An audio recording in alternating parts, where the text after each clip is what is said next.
6장 말씀입니다. 자, 6장은 조금 5장과 이어집니다. 그때에라는 단어가 있습니다. 그때가 바로 언제입니까? 42절이 되겠죠. 5장 42절. 초대교회 성도들이 예수는 그리스도라고 가르치기와 전도하기를 쉬지 않고 열심히 그렇게 주님을 위해서 사역했던 때를 가리킵니다. 그때에 바로 제자가 더 많아졌다 이야기합니다. 이 초대교회가 성장했다는 것을 이야기하지요. 제가 지난 시간에도 말씀드린 것처럼 여러분, 초대교회는 어떠한 표적과 기사, 어떠한 이런 것들을 통해 가지고 부흥한 것이 아니라 분명히 말씀을 통해서 부흥했다는 것을 여기에서도 확인할 수가 있습니다. 자, 점점점 교회는 숫자가 많아졌는데 한 가지 문제가 생겼습니다. 어떤 문제냐? 이 구제에 관한 문제였습니다. 이 당시에 구제받는 사람 중에서 소외되는 사람이 있어서 이것이 교회 내에 조금 갈등을 일으킨 것입니다. 초대교회에는 크게 두 부류의 사람으로 분리할 수가 있습니다. 하나는 헬레파 유대인들. 이 사람들은 쉽게 말해서 그리스 말을 쓰는 그러한 유대인들을 가리킵니다. 그런데 이들 중에는 혈통적으로 유대인 민족인 사람도 있지만 개종을 해서 이방 민족이었지만 유대인이 된 사람도 있었습니다. 또 한 큰 부류는 바로 히브리파 사람들입니다. 예수님 당시에는 이 히브리어를 사용하지 않고 아람어를 사용했습니다. 아람어가 일상어였는데 아람어를 사용하는 사람들이 또 큰 집단을 이루었습니다. 그런데 어떤 일이 벌어지게 되었느냐? 바로 헬라파 유대인들에게 속한 이 과부들, 사회적 약자들이 이 매일의 구제에서 빠지게 되는 그 문제로 조금 이 교회당 안에서의 그 두 집단에 대한 갈등이 시작된 것입니다. 여러분, 같은 민족이었지만 약간의 언어가 다르고 또 어디에서 태어났느냐, 이 팔레스틴 본토 사람이냐 아니면은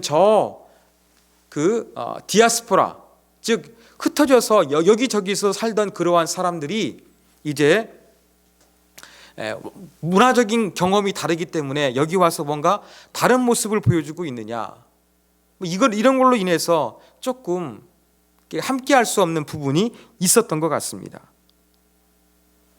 여기에서 이 헬라파 사람의 과부들이 구제를 받지 못했던 것입니다. 여기에서 구제라고 번역된 단어는 디아코니아라고 해가지고요,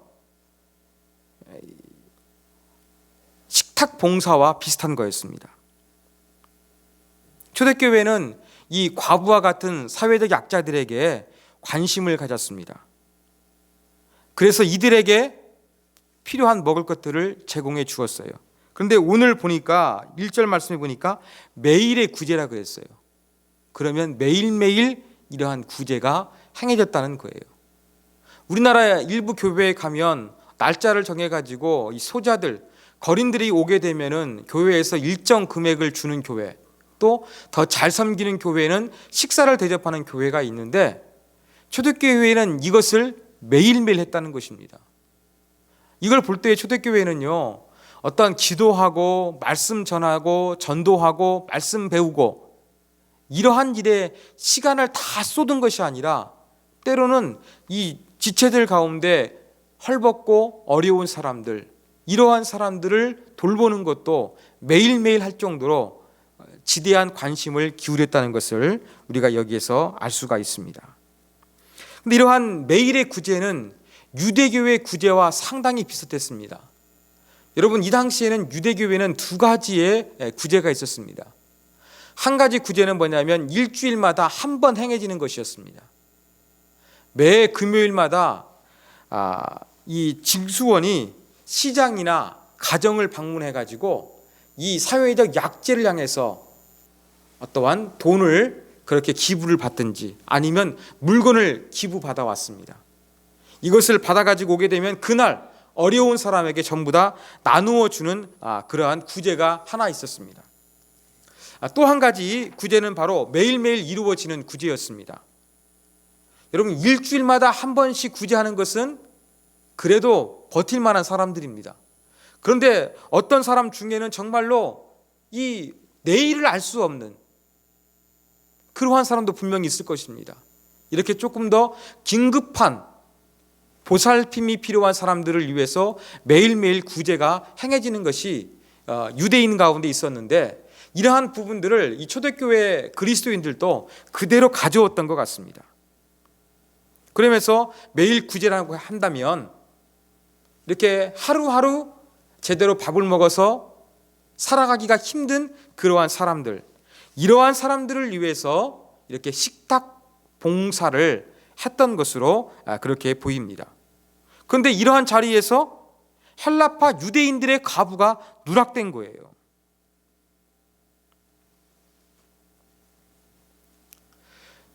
헬라파 사람들은 어떤 사람들이었냐면요, 흩어진 유대인들이었지만 나이가 지긋해가지고는 이제 본토로 왔습니다. 고향 땅으로 온 거예요.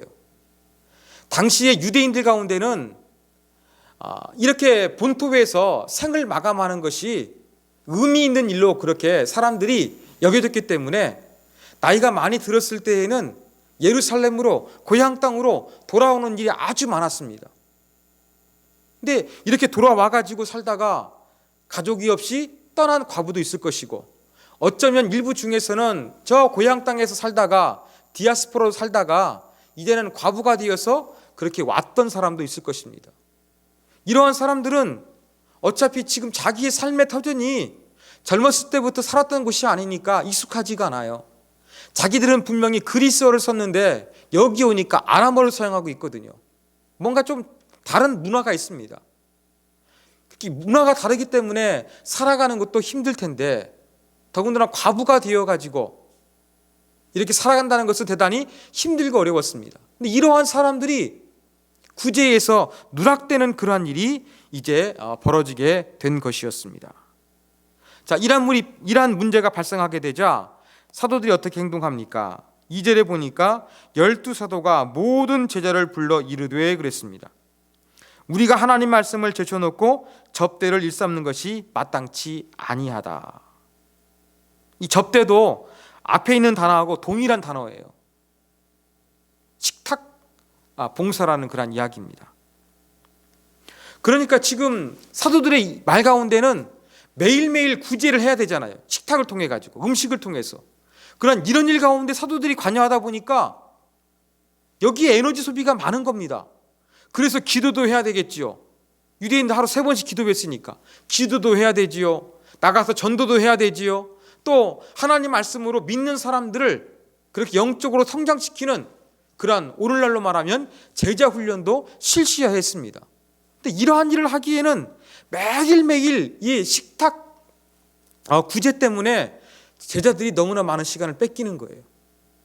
시간이 없고 아시다시피 지금 초대교회는 점점점 많이 지금 부흥하고 있습니다. 부흥해서 많은 사람이 있다 보니까 이 헬라파 과부들이 빠졌는가 빠지지 않았는가 이것도 모르고 그냥 일이 진행됐던 것으로 보입니다. 그러면서 이제 사도들이 대안을 내는 것이지요. 우리가 하나님 말씀에 조금 집중하지 못하고 이렇게 매일매일 이루어지는 구제에 시간을 빠지는 것은, 시간을 허비하는 것은 아름답지 못하니까 너희 중에서 성령과 지혜가 충만하고 칭찬받는 사람 7을 택하라 라고 하면서 7명을 택할 기준을 제시합니다. 칭찬받는 사람은 외적인 조건이지요. 지혜와 성령이 충만한 것은 내적인 조건입니다. 이러한 조건을 제시해서 7명을 선출하게 합니다. 여기서 우리가 눈여봐야 될 것은 그냥 사도들이 볼 때에 믿음이 좋았던 사람, 성령 충만했던 사람, 사도들이 기도하고 합당했던 사람을 임명한 것이 아니라, 지명한 것이 아니라 이 공동체에게 택하라고 한 것입니다. 그래서 이제 그들에게 이 매일매일 구제하는 것은 맡기고 자기들은 기도하는 일과 말씀 사역에 힘쓰겠다. 그렇게 이야기하죠. 여기에서 말씀은 전도와 양육을 위한 어떤 훈련을 가리키는 것을 두 가지 동시에 포함하고 있습니다. 자, 이런 얘기를 들으니까 예루살렘 교회 성도들이 이야기를 아주 기뻐했습니다. 그래서 그들이 이제는 7사람을 뽑습니다. 스데반, 빌립, 브로고르, 니가노르, 디몬, 바네나, 그 다음에 니골라를 택했습니다. 7사람입니다. 왜 7이냐? 아마 지금까지 초대교회가 크게 부흥했는데 요즘으로 말하면 풀타임 사역자가 12명 있었잖아요. 12명의 사도도 있었으니까.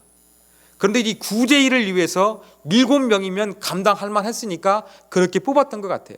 또 한 가지 추측은 갈릴리 지역에서의 그 법관을 임명할 때는 7명씩 임명했다고 합니다. 어떤 그런 측면에서 그렇게 하지 않았을까 추정하기도 합니다.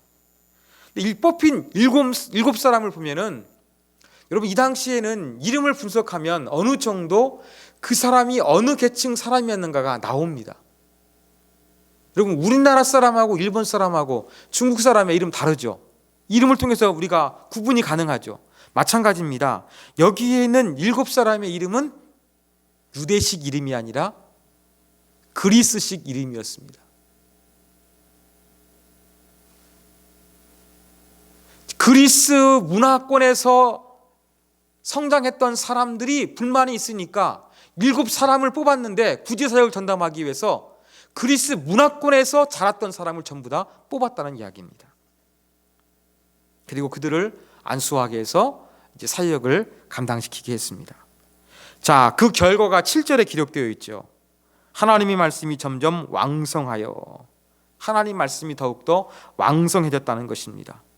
지금 12사도가 이 구제 가운데 시간을 뺏기다 보니까 하나님 말씀을 좀 제쳐놓았다, 그런 표현을 했는데 이제는 말씀에 좀 더 집중할 수 있는 환경이 된 거예요. 그러다 보니까 더 깊이 있는 말씀을 통해서 더욱더 말씀의 은혜가 이 초대교회 가운데 흘러갔다는 것을 알 수가 있습니다. 두 번째는 자연스러운 결과죠. 예루살렘에 있는 제자의 수가 더 심히 많아지고 이야기합니다. 믿는 자의 수가 더욱더 많아지는 양적인 부흥이 언급되고 있습니다. 그러면서 양적인 언급 가운데 조금 특이한 사건이 있습니다. 허다한 제사장의 무리도 이 도에 복종하니라 그랬어요. 이제는 제사장의 일부도 예수 그리스도를 구원자로 받아들이게 되는 사건이 시작된 거예요. 요세푸스에 의하면 1세기 때는요, 약 8,000명의 제사장과 10,000명 정도의 레위 사람들이 있었을 것으로 생각합니다. 근데 아마 여기에서 언급하고 있는 많이 개종했던 제사장들은 대제사장 밑에서 조금 잘 보여가지고 조금 권력을 누리고 있는 그런 사람들이 아니라 조금 가난하고 조금 소외되었던 그런 사람들일 것으로 추정합니다. 이런 사람들 중에서 일부가 드디어 이제는 예수 그리스도를 받아들이게 되는, 이전에 보지 못했던 획기적인 변화가 일어나게 되었다는 것을 여기에서 이제 언급하고 있는 것입니다. 자, 그러면서 8절에서는 좀 다른 내용이 언급됩니다. 8절에서는 이제 스데반에 대한 언급이 시작됩니다. 그 7 집사 중에서 한 사람이었던 스데반이 은혜와 권능이 충만하여 이 사람들 중에서 큰 기사와 표적을 행했다는 것이죠. 표적과 기사를 행했다는 부분이 이제 기록되어 있고, 9절에서는 자유민들 그랬어요. 자유민들. 이 자유민들은 회당을 가리킵니다. 회당 이름입니다.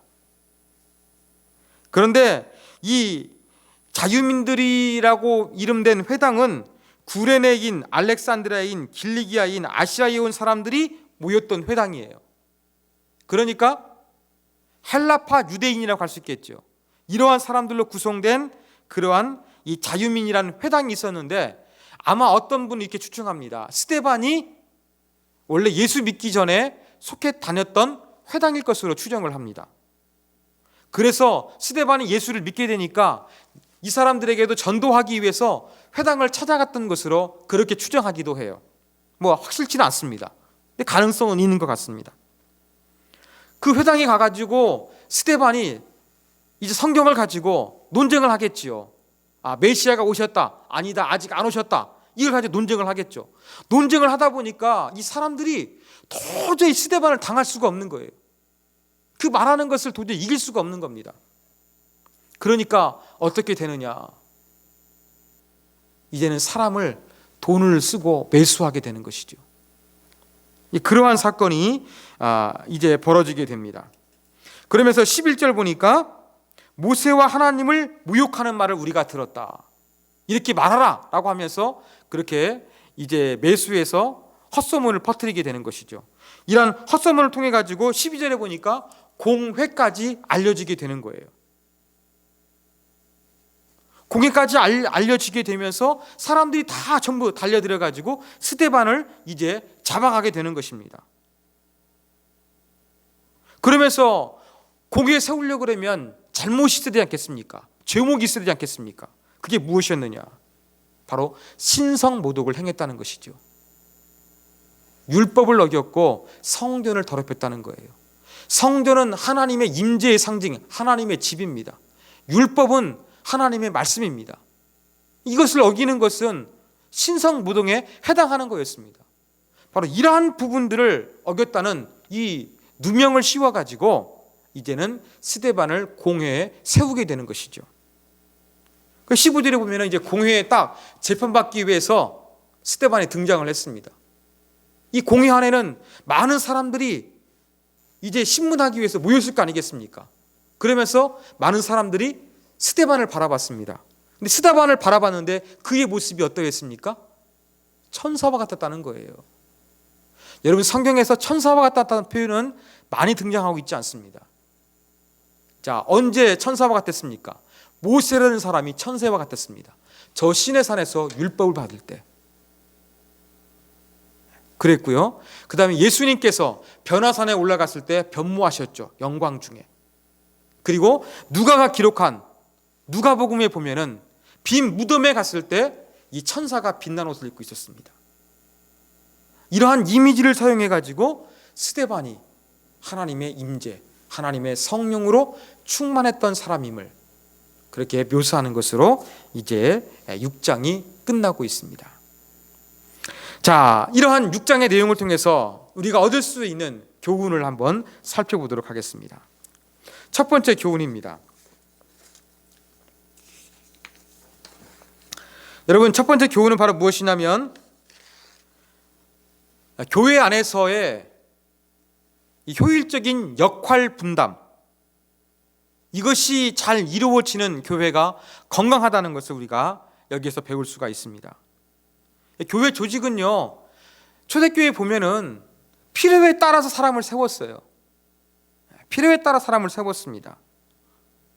그러면서 이 세워진 사람들이 그 필요한 부분에 대해서 잘 살려갈 수 있도록 그렇게 선택과 집중하는 그것이 상당히 중요하다는 것을 여기서 알 수 있습니다. 사도들은 예수님과 함께 3년을 보낸 사람입니다. 그래서 예수님의 말씀, 예수님이 어떤 분인가 잘 알고 있는 사람들이에요. 이런 사람들이 잘할 수 있는 것은 무엇입니까? 밥을 내서 이 과부들에게 나누어 주는 거겠습니까? 아니죠. 자기가 경험했던 예수 그리스도를 사람들에게 소개하는 거 아니겠습니까? 이것을 위해서 사도들은 올인하게 되는 것이죠. 그리고 이 매일매일 구제하는 것은 7명의 사람을 선택해서 그들에게 맡겼을 때에 초대교회가 결과적으로 더 부흥하게 되는 그 아름다운 모습을 여기에서 볼 수가 있습니다. 저도 이러한 모습이 어느 정도 참 맞다는 것을 느끼고 있습니다. 좀 교회가 조금 어려울 때 제가 좀 교회 이것저것 다 하다가 조금 이제 교회에서 이렇게 역할 분담이 되니까 제가 좀 마음이 더 편한 거예요. 그러면서 제가 좀 더 마음이 다른 데 조금 더 신경 쓰지 않고 좀 더 제가 말씀을 전하는데 집중할 수가 있습니다. 저는 사도들처럼 예수님을 직접 보지는 못했습니다. 여러 번 똑같습니다. 단지 저는 그냥 3년이란 시간 동안 조금 더 신학 교육을 받았으니까 이것에 의해서 제가 더 잘할 수 있는 거, 여기에 집중할 수 있는 그런 환경이 되니까 제가 솔직히 더 좀 행복하고 편안합니다. 또 오늘 설교 준비하다 보니까 좀 부담도 돼요. 야, 이렇게 나를 편하게 해줬는데 내가 능력 있게 말씀을 못 전하면 어떻게 되나, 뭐 그런 생각도 들어갑니다. 그렇지만 분명히 이러한 부분들, 잘할 수 있는 부분으로 잘할 수 있도록 그렇게 조금 역할 분담이 있을 때 교회는 분명히 건강해질 수가 있다는 것입니다. 우리 교회도 이제 그런 역할 분담을 통해 가지고 좀 교인들이 전체 좀 능동적으로 교회의 의사 결정을 하는 그러한 교회를 만들고 싶습니다.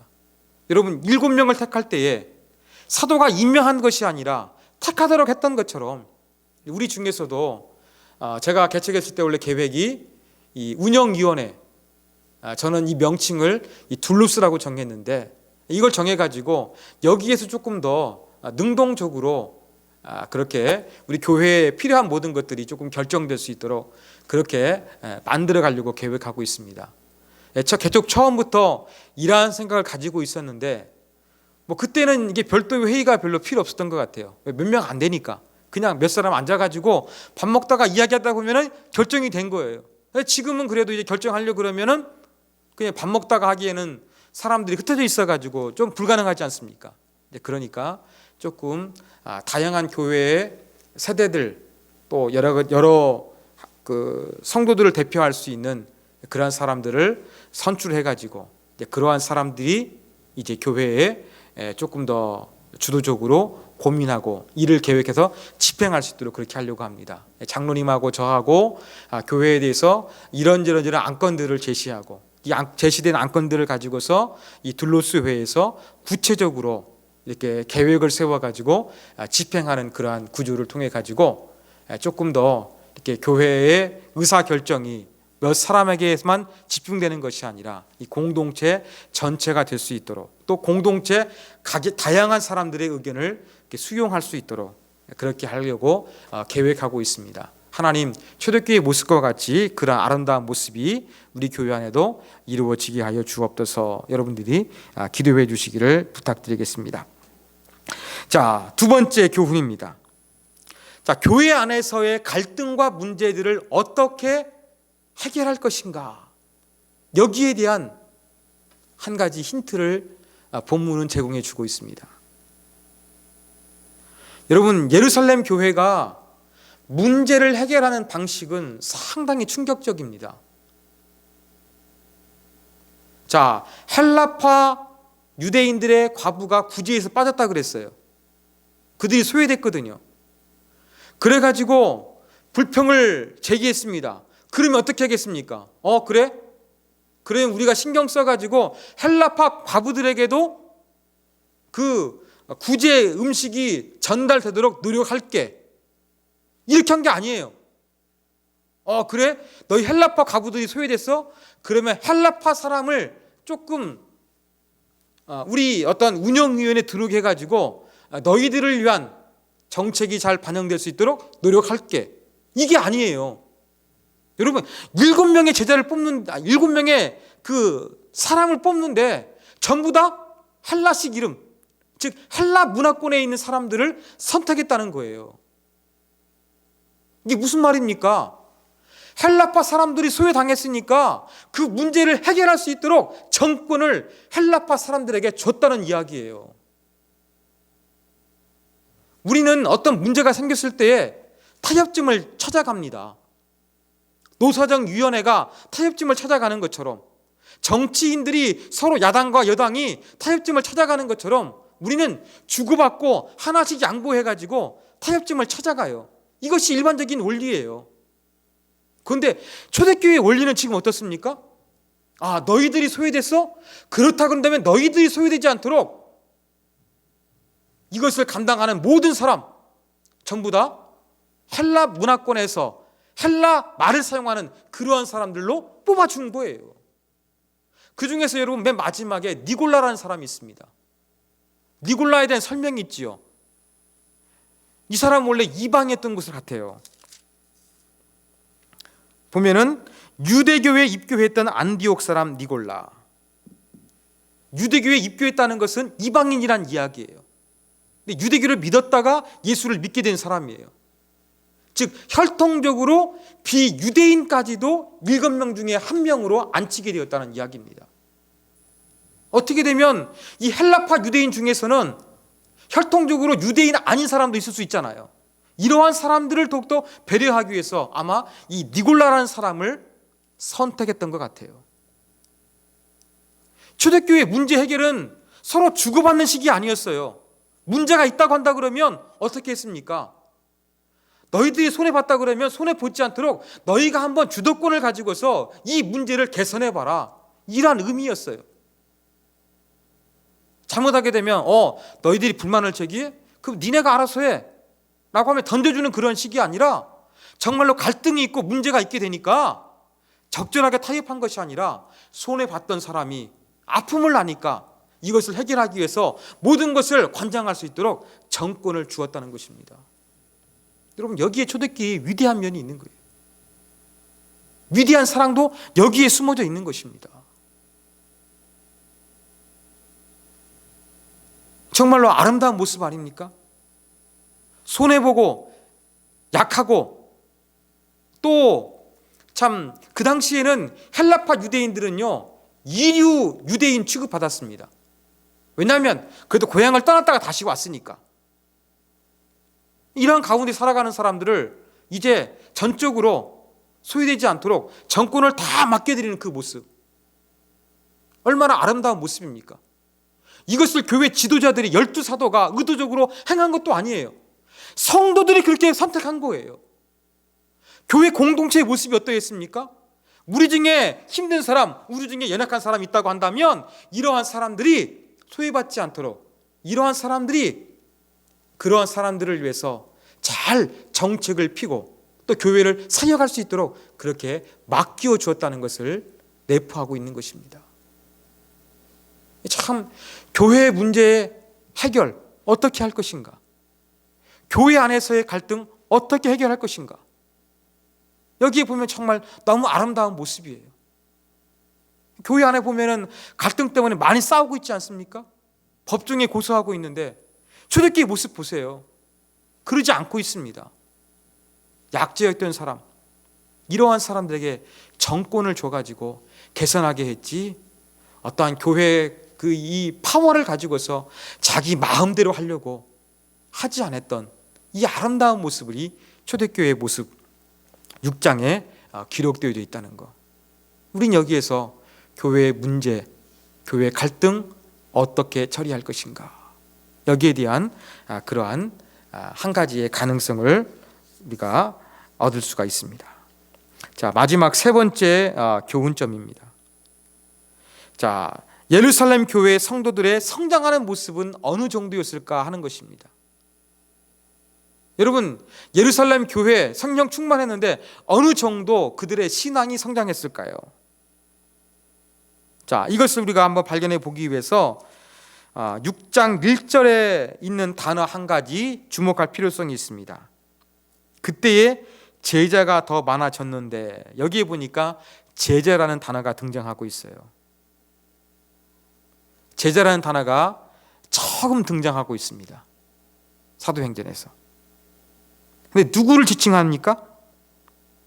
여기에서는 2절에 보니까 12사도가 모든 제자를 불러, 12사도하고 제자하고 구분하고 있죠. 그렇다고 한다면 모든 제자는 누구냐? 그냥 예루살렘 교회의 교인들 전체를 가리키는 말이라고 그렇게 우리가 받아들일 수 있습니다. 자, 지금까지는 누가가 사도행전을 통해 가지고 믿는 자의 수가 많아졌다, 뭐 이런 표현을 썼는데 이제 와가지고는 제자라는 표현을 쓰고 있어요. 이러한 단어의 변화를 통해서 우리가 하나 유추할 수 있는 것은 무엇이냐면 초대교회 성도들의 믿음이 성장했다는 것을 알 수가 있는 대목입니다. 이제는 그냥 믿는 자의 수가 아니라 예수님의 제자, 그래도 예수님의 모습을 조금씩이나마 닮아가는 구석이 보이는 사람들, 이제 제자라는 그러한 용어로서 보여주고 있습니다. 자, 또 한 가지는 무엇이냐면 스데반을 통해서입니다. 여러분, 저는 설교를 준비하면서 스데반에 대한 언급이 참 특이하다고 생각을 했습니다. 자, 6장 앞부분에 보면은 분명히 헬라파 과부들이 구제에 빠져가지고 문제를 해결하기 위해서 7 제자를 선택하는 그러한 내용이에요. 그러면 그 이후에 7 제자가 이 구제 사역을 어떻게 감당했는가? 좀 기록하고 있으면 논리적인 연결이 자연스러운데 이것을 완전히 쏙 빼고 있는 거예요. 그러면서 어떤 것으로 넘어갑니까? 스데반이 성령 충만해서 민간에 표적과 기사를 행했다. 뭐 이러한 내용입니다. 자, 이렇게 표적과 기사를 행하고 이 공동체로부터 칭찬을 받고 있다고 한다 그러면 이들이 그 과부 구제를 위해서 직분을 받았을 때 성실히 감당했을 것입니다. 이건 당연하다는 이야기죠. 성경의 기자는 뭘 이야기합니까? 7 집사가 뽑혔지만 이 스데반이라는 사람이 그 일만 잘 감당했을 뿐만 아니라 사도들이 지금까지 보여주었던 표적과 기사를 평신도인 스데반도 행하게 됐다. 이것을 언급하고 있는 거예요. 자, 또 한 가지가 모습이 있습니다. 오늘 본문에 보니까 이 자유민들의 회당에 가서 스데반이 전도하려고 그랬습니다. 논쟁을 벌이다 보니까 사람들이 스데반의 말에 이겨낼 재간이 없었거든요. 사람을 매수했어요. 돈을 주고. 자, 이 모습은 사도의 모습도 등장하지요. 사도들도 이렇게 막 성경을 설교를 쫙쫙쫙 해버리니까 학문 없는 범인인 줄 알았는데 놀랬거든요. 이러한 모습도 또 이러한 스데반의 모습도 사도들의 모습과 오버랩이 되고 있는 거예요.